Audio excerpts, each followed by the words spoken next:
difficile. Ça peut être anaweza kuwa fiancé wako, anaweza kuwa bwana ambaye amekuoa deja, periode ya fiançailles inaisha, mais vous ne comprenez pas, c'est un homme difficile.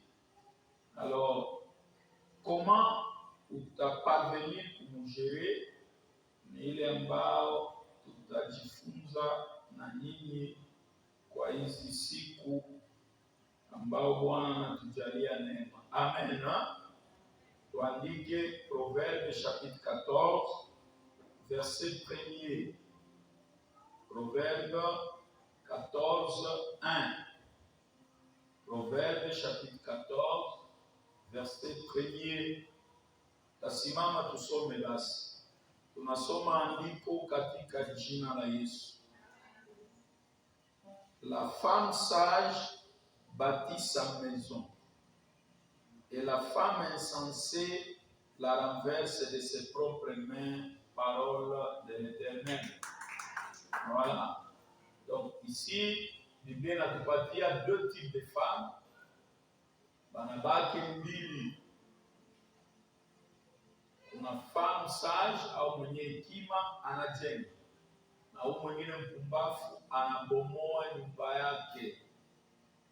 Alors, kujenga dada inabebaka masiku mingi. Hakuna mtu ajenga nyumba kwa siku moja. Inianapa hata na makuta yote ya dunia, hata jenga nyumba en une journée. Ne peut pas construire usiku moja. Ça prend des mois. Ingine na prendre na maane. Parti fulani mnajenga, parti fulani mnajenga. Ça dépend des moyens, ça dépend aussi du temps na matériel yenye uko najenga na. Donc hii message ina concerne ba fiancé, badada benye baya olewa uke na batayarisha, ina concerne bazazi, parce que kesho mtoto wako mwanamke atakuya au mtoto wa kanisa ataukaribia ukuuliza, unaweza msaidia, unampatia maarifa uke ajue namna gani anaweza ifanya. Tunabariki jina la Bwana sababu Mungu ni mwema. Susi yetu kabambi ni stabilite na longevite ya makuple. Leo inakuwa kidogo, bado beshaenda 50 ans inakuwa kidogo. Beba anaanza 30 ans inakuwa kidogo. Nia yetu kama abatakuwa kudunia, mais dans l'église tukute makuple ya 30 ans, 50 ans, ça sera une leçon na itasaidia. Le premier petit point, qu'est-ce qu'un homme difficile? Parce qu'il faut comprendre le terme. Un homme difficile, bwana mwenye hawezekani, fiancé mwenye asikilike, ni nani? C'est ça notre premier point. Alors, un homme difficile, c'est celui dont sa femme ne maîtrise pas son tableau. Bwana yake ajue, bibi yake pardon, ajue kuweke njia gani. Ou bwana nashindwa kummaîtriser, nashindwa kumkamata. C'est un homme difficile. Un homme difficile, c'est un homme déçu par son choix et un homme insatisfait. Un homme difficile ni mwenye anafadhaika. Sasa nikimbebaka yangu hata anjelani, peut-être sikufika kuibi, jamais anjelani ya kunifanyaka hiyo. Donc Aisha oa, mais anaangalia mke mwenye alioa par rapport ya maatante yake, iko déçu na iko insatisfait. Comportement yake affiché d'abord pour maîtriser, on l'appelle ainsi un homme difficile. Un homme difficile, niko naleta toute définition parce que tu as développé les points yote siku kwa siku chaque lundi. C'est un homme victime des lois établies dans sa famille. Bwana mwenye jamaa yake kwa masheria banamuloka, jamaa yake na muloka besemaka yeye ataoa. Même si unaingia kwa wewe kuolewa, mais utakuwa na problème tant que haujajua kukombattre ile bulozi. Utakuwa na problème parce que yeye deja mloko jambe hata ikalaka na mwanamke. Par exemple, ule anakuwa un homme difficile. Alors tutaona comment mtu anaweza combattre hiyo. Un homme difficile également, c'est un homme victime des combats de son épouse. Des fois bwana anakuwa difficile kesho sababu ya vita yako wewe dada au vita ya ule mwenye anataka kuolewa. Kuna malaana, kuna viapo bali yapata kujamaa yako. Huyu ataolewa atapate bwana. Alors sa ule bwana anakuya vita yenye atapiganishwa inakuletea deja un problème. Ce n'est pas que yeye anakupenda tu, mais vita yako. Sasa na fulani ndio anatomoa kwa sababu anamwatake. Ule bwana anakuwa difficile. Voilà. Un homme difficile, enfin, c'est un homme sous envoûtement d'une autre femme. Nalifundisha hapa kwetu na sali hapa. Je crois sio kama vendredi kama jeudi. Naliambia bandugu kama unaweza kuwa kubunyumba mekuko mtu kwa alia kukombola. Anaona vile bwana anakuankadria kabla anakupenda mimi ningiingia pale. C'est comme ça que Naboth baliona tu jardin yake bakatamania kwa mfalme akapenda amkombole Naboth akuwe propriétaire wa ile jardin. Donc unaweza kuwa kwa nyumba yako vraiment unasema j'ai pas de problème, mais kuko mtu mwa roho iko na mtoka sasa ifo mimi niingie pale. Je vais la renverser na mimi niingie pale. Alors, bienya natafanya kubulozi, kuma sorcellerie, kuma marabout, inatoka kuletea un problème parce qu'elle attaque l'eau pour le bonheur à partir du maintenant, vous ne le maîtrisez plus, il devient difficile, vous ne comprenez rien, audio fait nini, mais durant les quelques temps où vous allez partir pour enseigner leçon et puis vous allez vous en sortir sans faute, vous allez gérer. Na ukimbio mwenu pa utatoka tena. Parce que Bwana akasema j'ai cherché, c'est ça la perle rare que j'ai cherché. Mungu ananisaidia naipata na inanipatia neema ya kuishi. Parce que entrer dans un mariage c'est une chose, mais y rester longtemps c'est une autre.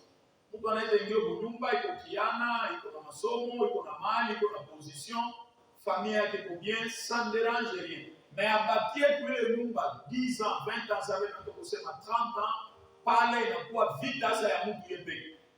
Ifo mwanamke ajue combat. C'est pourquoi mzazi fata mafundisho bien, utasaidia mtoto wako, au kama umeolewa wewe peke itakusaidia na utasaidia marafiki, ukazi na bandugu. Amen. Alors, kubali basi nikupatie un principe. Principe, tout homme à un moment de sa vie deviendra difficile. Tout homme à un moment de sa vie deviendra difficile. L'essentiel pour son épouse est d'identifier son tableau. Kukwambia kama uko tu mwanaume matawakia malaika. Hakuna. À un moment de l'histoire, ule bwana atakuwa difficile. À un moment, utakuta tu umkomprendre tena, uyue kujerea. Ya lazima ni uyue bwana yangu anaingia ku tableau gani. Maîtriser tableau yake, vous allez le gérer facilement. Alors, prenez les 5 tableaux d'hommes. Na mode de gestion ya. Parce que les gens, les soins à l'heure, dans les jours à venir, tout se met à ma loi na vitu ingine. Les 5 tableaux d'hommes, et je vous donnerai les temps pour lire et leur mode de gestion. Si banaume, même mi, tout comme 5, à quoi évêque, à quoi pasteur, président de la République, à quoi nani, d'après la Bible, il n'y a que 5. C'est pourquoi, mwanamke ndio anastahili kubatii, kujenga naomba kuchimba, kujenga naomba fondation, kujenga naomba mabrique, siku moja tia madirisha, kupika majanja, mbao. Ça demande beaucoup d'histoire à la fois. Ndio maana Salomon kwa hekima yake anaconsidere tu bwana au nyumba sawa vile nyumba ndio kuna jenga. Na mwingine anasema anavunja nyumba yake. Donc ça demande beaucoup de temps, de la sagesse, intelligence na matériel ya mingi. Alors il y a 5 types d'hommes. Wa kwanza, ce sont les hommes déçus. Je vais développer. 2, donc banaume déjà fazaika. 2, ce sont les hommes surchargés. Unaweza kutana naye periode moja anaingia kwenye tableau. Au ndio mwenye mtoto alimpata. 3, ce sont les observateurs avertis. 4, ce sont les ambitieux et prétentieux. 5, ce sont les disciplinés. Narudilia. 1, ce sont les hommes déçus. Mwanaume mwali fazaika kaya. Comment t'amgérer? Pour le tableau, comment vous allez vous en sortir? 2, ce sont les surchargés. Manome venye mizigo inampita. 3, ce sont les observateurs avertis.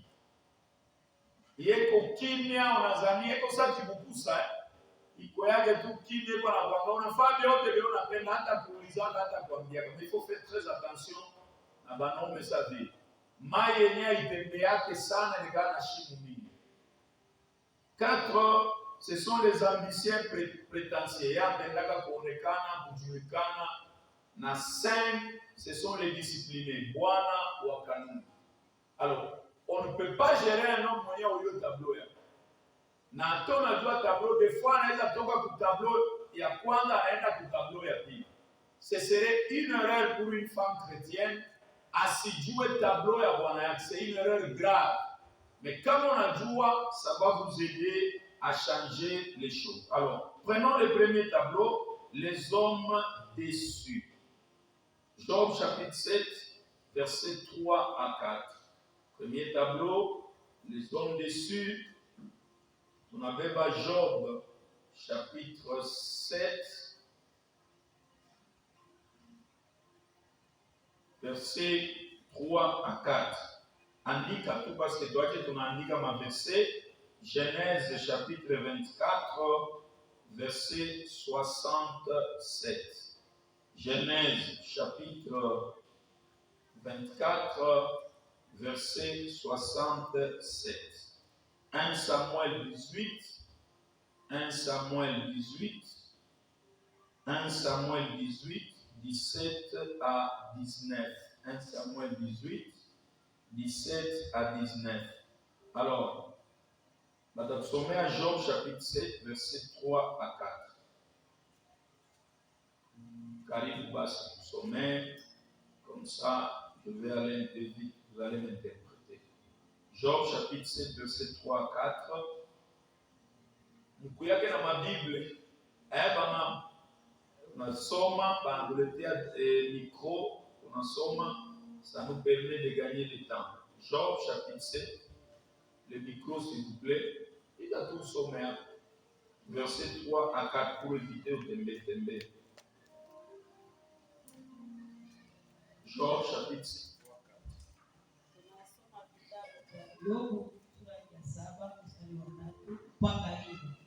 Tunasoma andiko katika jina la Yesu Kristo. Hivi nimepewa miezi ya ubatili. Ndiyo. Nami nimewekewa kuchokesha usiku kwa usiku. Wakati ninapolala chini, ninasema, nitaamka wakati gani? Ndiyo.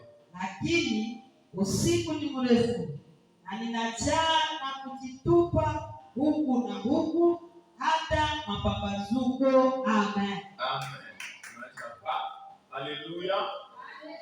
Job décrit sa situation. Na hapo Yobu anaonyesha magumu yake. Il dit, il se demande quand est-ce que la journée arrivera. La nuit devient très longue. Anasema wakati gani mchana utafika? Usiku unakuwa mrefu sana.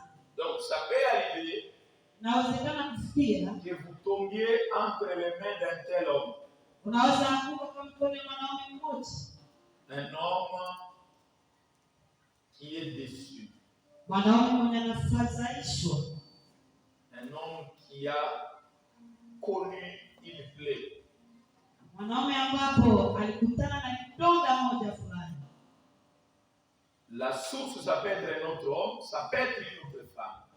Chemchemu inawezekana kuwa mwanaume mwenzake ama mwanamke mmoja aliyekufadhaisha. Je peux vous dire qu'un homme de si est très dangereux qu'un lion. Nakwambia tena, mwanaume mwenye anafadhaishwa anakuwa mkali zaidi kuliko simba. C'est un homme très dangereux qu'un serpent blessé. Mwanaume ambapo anafadhaishwa anakuwa mkali sana zaidi kuliko nyoka ambapo ameumia. C'est un homme qui n'a plus d'espoir. Ni mwanaume mwenye hana tena tumaini. C'est un homme blessé. Mwanaume mwenye anaumia. Alors, Job ayant été riche. Yobu alikuwa mtajiri sana. Mais en une journée, lakini kwa siku moja Job va perdre ses 10 fils. Yobu akapoteza watoto wake 10 kwa siku moja. En une journée, kwa siku moja Job va perdre sa richesse. Yobu akapoteza utajiri wake En une journée, kwa siku moja. Job va perdre ses serviteurs. Yobu akapoteza wafanyakazi wake En une journée, kwa siku moja. Job va se retrouver pauvre. Yobu akajikuta maskini. Alors, il est déçu. Sasa akafadhaishwa.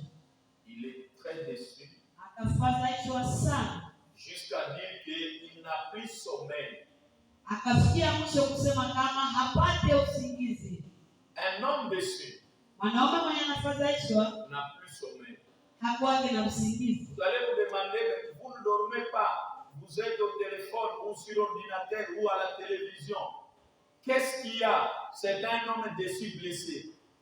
Na sawa vile mke wake mnakutana naye au mswali. Sababu gani upende kulala? Unaangalia tu simu za mkono, unaangalia tele, mara naikala tu kwa kiti. Ujue ya kwamba huyo ni mwanaume mwenye kufadhaishwa. Alors quand vous rencontrez un monsieur comme ça, Na ukikutana na mwanaume wa hali ya hivyo, si vous ne maîtrisez pas son tableau, kama hauchue orodha ya tableau yake unateseka. vous ne vivrez pas avec. Ujue uko na safari ya kurudia kweli. Vous rentrerez chez vous et vous allez faire autre chose. Utarudia au utaikana na mwanaume kama na huyo. Un homme déçu, Mwanaume wa kufadhaisha c'est celui qui a perdu un emploi brutalement. ni mwingine mwanaume alipoteza kazi pasipo kuwa tayari kwa kupoteza hiyo kazi. Il vient, il perd son père ou sa mère brusquement, ou son fils. Mara haina kazi tu, anaweza poteza baba yake kwa ghafla, anapoteza mke wake kwa ghafla, anapoteza wala mtoto wake mpendwa kwa ghafla. Le roi dit à David, Na mfalme akamwambia Daudi, si tu gagnes cette bataille, na kama ukishinda hiyo vita, donc nous avons donné 1 Samuel 18. pale tuliwapatia andiko kwa Samueli wa kwanza 18. Je te donne ma fille. Nitakupa binti wangu. Mais David se regarde.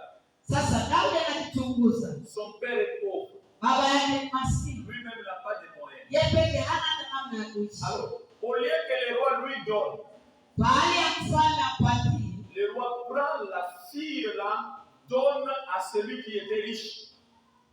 Mfalme akachukua ile binti mwalimwaidia Daudi ya kwamba nampa, akampatia yule msika kwa mwanaume mwenye anakuwa mtajiri. Un homme déçu, c'est un homme qu'on a refusé parce qu'il est pauvre. Mwanaume kufadhaishwa ni mwanaume ambapo alikataliwa sababu kwa maskini. Alors, il faut faire très attention dans le monde de l'argent si vous tombez entre les mains d'un homme comme ça. Mpendwa, fanya angalisho sana kama unaangukia kwa mwanaume mwenye kufadhaishwa. Un homme déçu, Mwanaume kufadhaishwa c'est un homme qui a connu une femme qui s'est méconduite. ni mwanaume mwingine mwenye alikutana na mwanamke mwenye hastahili na ile ile alimwambia. Bon, une femme qui se verse dans l'adultère. Mwanamke mwenyewe hatulizane wala hatosheke na bwana yake kwa naenda nje. Et des fois, il surprend cette femme sur son lit. Mara anaweza kukuta yule mwanamke na bwana mwingine kwa kitanda yake. C'est pourquoi quand vous rencontrez un homme pour les fiançailles, ou votre fille, ou vous-même, il faut toujours poser la question pour avoir le minimum de l'histoire de cet homme-là. Na kama mkutana na mwanamke mpendwa, lazima kumswali akueleze namna gani alifikia kuoa. Kama anakuwa kwa hiyo jambo, lazima ujue namna ya kutembea naye. Ama binti wako ndio alikutana na kijana wa nje na. Alors, la Bible nous présente Isaac, c'est un chrétien, c'est fils d'Abraham. Biblia inatuonyesha Isaka ni Mkristo, mtoto wa Abraham. C'est un juif. Huyo anakuwa Myuda. Un modèle. Mtu mwenye alikuwa mfano. Fils de notre Père dans la foi. Mtoto wa baba yetu katika imani. Mais Isaac est déçu de quoi? Lakini Isaka alifadhaishwa na nini? Sa mère est morte. Mama yake mwenye alimnyonyesha miaka 5 akamwacha kwa rafu. Sa mère, qu'il a placé 5 ans sur ses mamelles, sa mère, qui était considérée comme amie, vient de mourir. Sarah est morte. Mama yake Sarah, ambapo alikuwa sawa vile rafiki yake, mama mwenye alichukua uzito wa kulea muda wa miaka 5 kwenye kifua chake, akakufa kwa rafu na akamwacha. Comment vous allez gérer un tel homme? Sasa namna gani utatembea na mwanamke kama na huyu? Il faut connaître la source de sa déception. Lazima kwanza elewa chemchemu ya mafadhaiko yake. S'il y avait une autre femme avant vous, sachez pourquoi cette femme est partie. Na kama kulikuwa mwanamke mwenye alikutangulia kwa kunyumba na alitoka kwa huyo bwana, elewa kama alitoka juu ya nini. Ou si elle est morte, quelles étaient ses qualités? Na kama huyo bibi yake alikufaka, hadi ya yule mwanamke ilikuwa namna gani kwa bwana yake? Un homme déçu, on ne lui pose pas trop de questions. Ujue kama na mwanaume mwenye kufadhaishwa, hapana kumuuliza saa zote. Un homme déçu, on cherche à le consoler. Mwanaume wa kufadhaishwa, tafuta ndio namna gani ya kumfariji wakati wote. On cherche à reconstruire sa vie. Lazima uwe tena maisha yake kuwe upya. Et vous allez l'aider. Vous verrez à un moment, il va commencer à se dégager. Il va vous rappeler. Parce qu'il a peur. Il vous observe d'abord. Il dit non, peut-être elle aussi va m'abandonner. Peut-être elle aussi va me décevoir. Ce n'est que petit à petit qu'il va commencer à vomir sa vie, à vous parler de ce qu'il est et même ses problèmes. Na wakati unaelewa kuishi naye, unamfariji wakati wote, utaona kipindi moja ataanza kusahau yale mafadhaiko, na siku moja atakufasiria namna gani alipitikana kwa magumu kwa maisha. On nous aide à chasser les enfants là derrière ça. Tusaidie kufukuza watoto huko nyuma. Ça. Et puis là, il y a des téléphones, des gens, tout ça. Que Dieu nous fasse grâce, on met seulement des vitres là-bas, je crois que ça va. Deuxième tableau, c'est un homme surchargé.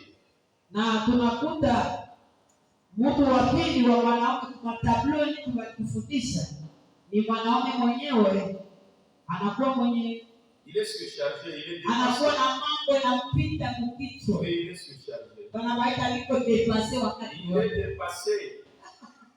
Des fois vous lui parlez et après 30 minutes vous posez, vous me disiez encore quoi? Mara unaweza kuwa na neno ninamwambia, lakini kapita dakika 30 anakuuliza tena. Ulikuwa unaniambia nini hapa sasa?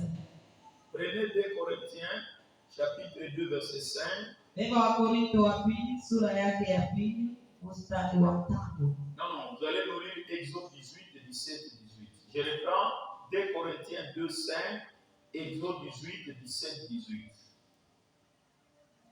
Exode 18, on va lire 17 à 18. Kutoka 18 tutasoma 17 mpaka 18.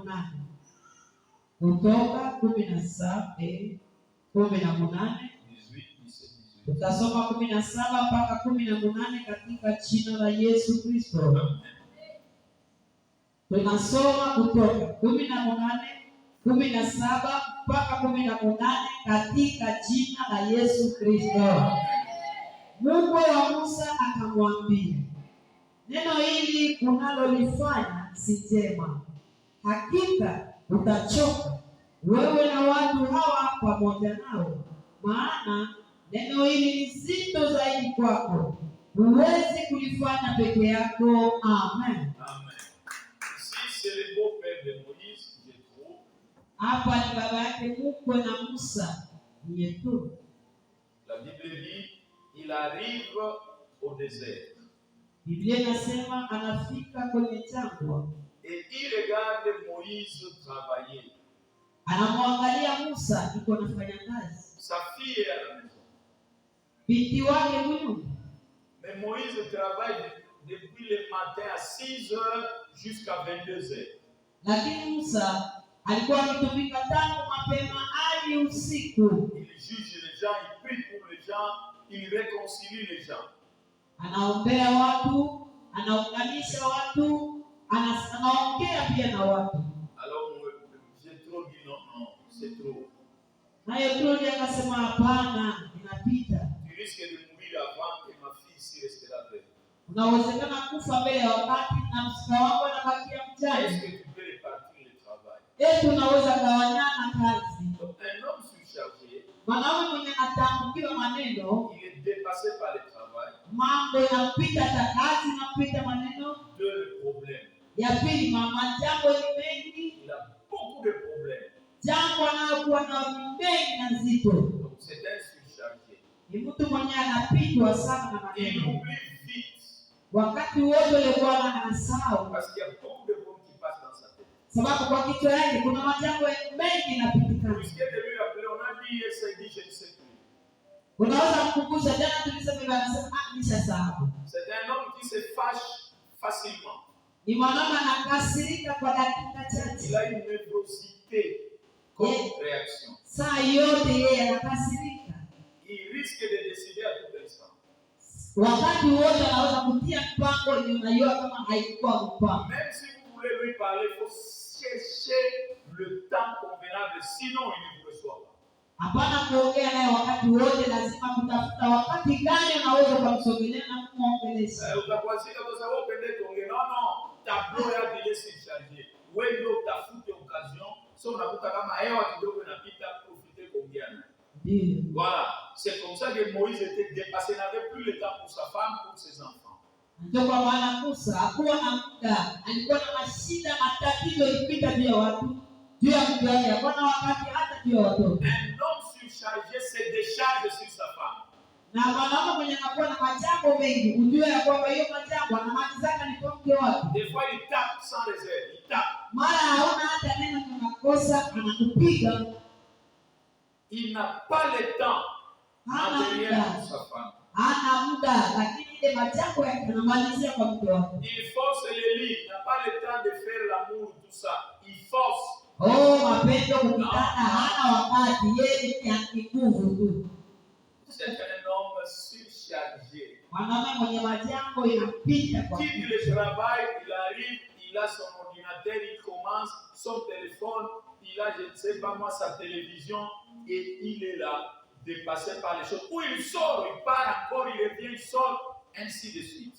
Kuna mara anaanza kutoka kazini, anachukua simu za mkono, anaanza, anabeba ordinateur yake, anaanza, mara anatoka, anaenda tena, anarudia, hana wakati ya kukaa kwa. Alors, qu'est-ce qu'il faut faire? Sasa, unaweza kufanya namna gani hiyo mwanaume? L'accueil. Il faut savoir l'accueillir. Lazima elewa mzuri kumpokea. Il faut savoir l'accueillir. Jua mzuri kumpokea. Un homme surchargé, on doit savoir l'accueillir. Mwanaume mwenye anakuwa na majambo mengi, jua namna gani ya kukaribisha. Quand il vient du travail, du champ, je ne sais pas moi, du voyage, kama anatoka kwa kazi, anatoka kushamba, anatoka safari. Accueillir un homme, c'est pas vile unakuya bana. Bwana yako banatokaka unaenda kwake. Wabrande wa watu wetu wanaliwa nywele sana, makucha wanarefusha kwa mrefu, wanaongeza matiki na gua, na kutoka kunyumba kwenda kwa Bwana kwa kia kupokea habari. Yesu. L'homme c'est le roi, c'est le prince, on l'accueille pas en étant dans la maison, pas vers lui. Bwana ni mfalme, ni mtoto wa mfalme, lazima anafika kumpokea. Unaenda mpokea. Ndio. Et directement vous le déchargez, ordinateur, sac, machette, c'est pas ce qu'il est venu avec, vous devez tout prendre directement, tout prendre. Kama alikuwa na mzigo, lazima jua namna gani ya kushusha hiyo mzigo ambapo alikuwa nayo na ajikute kwa huru. Na ile saa atakwambia sana hii wache kwa beba kwa yote. Ikiza kunyumba kama atapatianaka huko viziko yani ça ne dérange pas mais wewe kwa ndio unaibeba. Et il faut éviter les rapports quand il arrive. Lazima angalishe mwanamke wakati ule bwana wa bila anafika. Ndio waje. Unaona kwa mama anafika. Baba yangu alikutoka.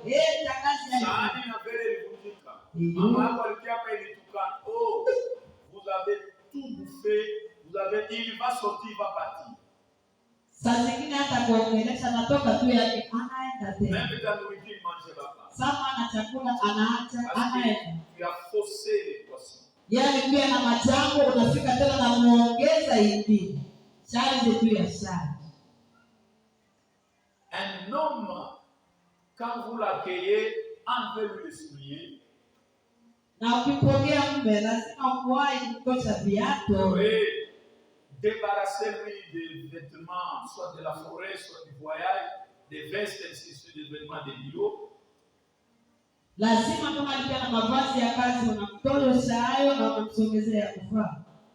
Mbele ya kuvaa unaenda naye akaoke. Wewe peke ndio unaenda naye. Kama mwanamke wa nyumba apendaka kuzima tala, si wewe ndio naye akaoke. Au niko asikia haya watu wameshakuwa makubwa. Sasa watoto waipatikanaga mbele uje nyumba ndio tutaka. Yes. Kunyumba mbele. Faut y aller avec, vous lui donnez un bain, après vous revenez sur le lit. S'il aime la culotte, le training, des sandales, ainsi que du cinglé, là, vous avez fait un pas. Deux, il faut lui donner la nourriture qu'il aime. Trois, amenez-lui dans la détente.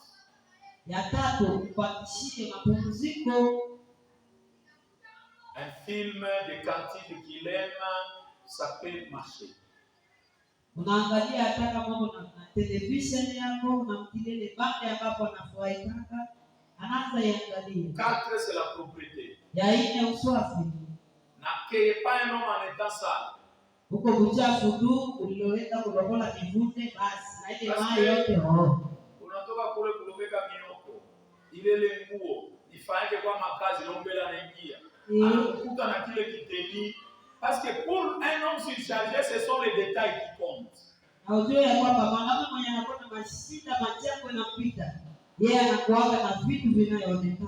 Qu'il trouve sa maison propre, son lit arrangé, ses affaires, il a besoin de détails, il doit regarder les détails.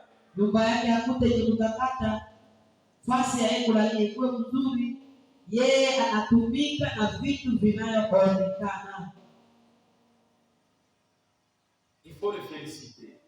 Lazima umwambie kama hapa kwanza Yesu. Akili uko naye. Vitu hiyo. Yeye kule bio watakupata habari. Basi unayua leo unafanya. Là, vous l'aidez à se décharger. Unamsaidia kusahau mambo yanampita kwa kitu. Même si au bio il a connu des problèmes, donc ma femme sait que je suis compétent. Hata kama kule kwa kazi alikutana na majambo mengi mashida, lakini anasema mke wangu kwanza najua kama mimi najua na mimi pia. Ya tatu, les observateurs avertis. Watatu ni wale bwana bakimya. Lui il est calme, il est silencieux. Kwanza hautajua kama mtu anakuwa hapa. Il est même discret. Unadhania sema anapoteza na akili. Vous pouvez faire tout ce que vous voulez, il ne vous demandera rien. Yote nataka wewe ufanye tu hata kuuliza. Mais un jour, siku moja, quand il va se fâcher, wakati atakasirika, pour retourner en arrière c'est difficile. Kwa kurudia nyuma ni nguvu. Quand la famille viendra ou le pasteur, il va étaler la situation. Pourquoi les gars tout qui hapa? Kumbi kondo. Iko na bloque note na munaga. Lui il est silencieux, il est calme. Il vous laisse faire, vous pouvez sortir. Même si vous ne lui dites pas, je reviendrai, il ne vous demandera pas. Il ne posera pas la question, il vous regarde. Unaweza sema unaweza kujitokea kisha kulala, unaweza fanya ile yote hata kuuliza. Iko tu na kuangalia, lakini anasubiri tu siku moja.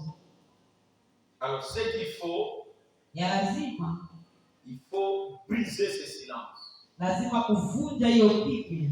par un dialogue. Kuanza mazungumzo, Il faut l'amener à un dialogue. msogeze kwenye mazungumzo. Des choses intéressantes, pas des dialogues d'accord. Hapana vitu vya kutoa tu maripoti, ndio naona. Parce que lui, il note toutes vos erreurs et fautes. Sababu usizani iko kimya pale, kila ile ilifanya kosa iko naandika kwa moyo wake. Il faut briser le silence. Lazima uvunje hiyo kimya. Et exercer en détail tout ce qu'il vous demande. Na utikaze kufanya kila kitu yenye alikudai. Si nitakula ndizi usijisifie, oh no, ndizi nalikuta amba omba ndizi. Ile kunyumba bunga iko ndio anapika kukanana. Ile nyadise. Si nitabala koti ya noir tengeneze ile ya noir. Hapo mameno hii aruje siko tayari hapa iko propre inatoka kulava pas question. Ya noir ya Mupele yeye ya leo. Kama viatu ya Rwanda kanisijue. Ça va vous aider. 4. Ya ine. Les ambitieux et prétentieux. Wanaume wa ine ni wale wenye wanakuwa wenye kujitapa. Yeye tu kuonekana kwa watu wote ni yeye tu. Ce sont des orgueilleux. Bana kiburi ya ajabu. Il aime paraître et faire apparaître. Anapendaka aonekane na ajulikane. C'est comme ça que vous voyez le roi Suéris. Il invite 120 gouverneurs, 120 généraux. Il invite tous. Il présente sa richesse, il présente ceci. Et finalement, il veut présenter Vasti, sa femme. Vasti dit non, moi, je ne viendrai pas. Sur place, Vasti a été obligé de quitter le palais. Parce que lui, il présente les habits. C'est lui qui a les habits riches. C'est lui qui sait s'habiller.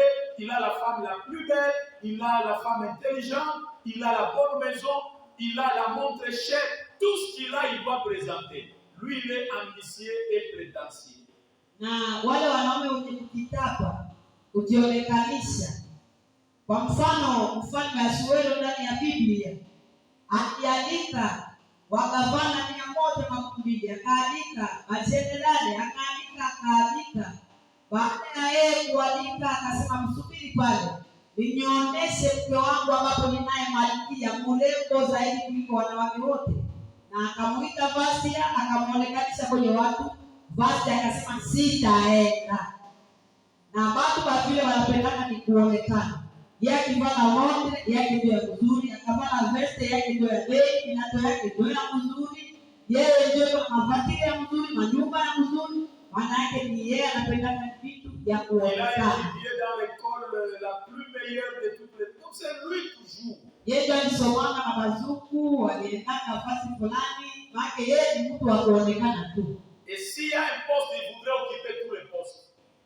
Na mkiingia kwenye mazungumzo, kama kuna kama cheo karibu yote yeye anapenda akuwe nayo. C'est un insatisfait Atoshekaki, qui veut vivre au-delà de ses moyens. Anapenda kuishi zaidi hata ya hali ya maisha yake. Il a beaucoup de dettes. Madeni hakosaki, mwanaume wa kujionekanisha. Oui, lui, c'est un homme qui a beaucoup de dettes. Ni bwana wa madeni, anaweza kama kuvile kulokation na hana hata nyumba. Na iko na gari. Présenter gari ya bei na anunua nyumba. Présenter, donc c'est un homme compliqué. Il a des ambitions. Anakuwaka kujionesha sana, kujitapa sana. Et puis il vit dans la comparaison. Na yeye anaishi tu kwa kufananisha kila kitu. Alors même wewe kama unaolewa naye atakukompare na bibi wa mwingine. Atakukompare na mwanamke mwingine. Oui, parce que lui, yeye iko prétentieux. Il va vous comparer. Ujue tu atakulinganisha. Angalia ile mwanamke fulani. Angalia ile nguo ile alivaa. Il n'a pas de projet. Yako yake na mpango hata moja. Kaenga batu kuchagua. C'est comme ça qu'il est. Alors qu'est-ce qu'il faut faire? Quel remède pour le gérer? Dawa gani itakusaidia kwa kukutembeza vizuri? Beaucoup de prières. Magoti yamejenge kwa maombi. Beaucoup de prières. Maombi mingi. Et un accompagnement de votre pasteur. Na usindikizwe pamoja na mchungaji wako. Maombi mingi et l'accompagnement.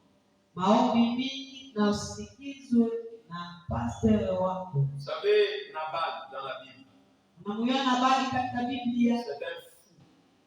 sawa vile jina yake ni mtu mwenye eleze akili na basi. Abigail a su gérer cet homme-là.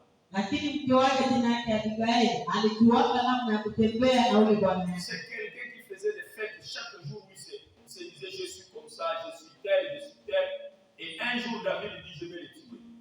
Na yeye alikuwa tu mtu wa masherehe. Anniversaire hata ya kuku anafanya fete. Anniversaire hata ya nguo fete. Hivi fete. Ndio mfalme Daudi asema ule takuua. Parce que David a sauvé sa richesse.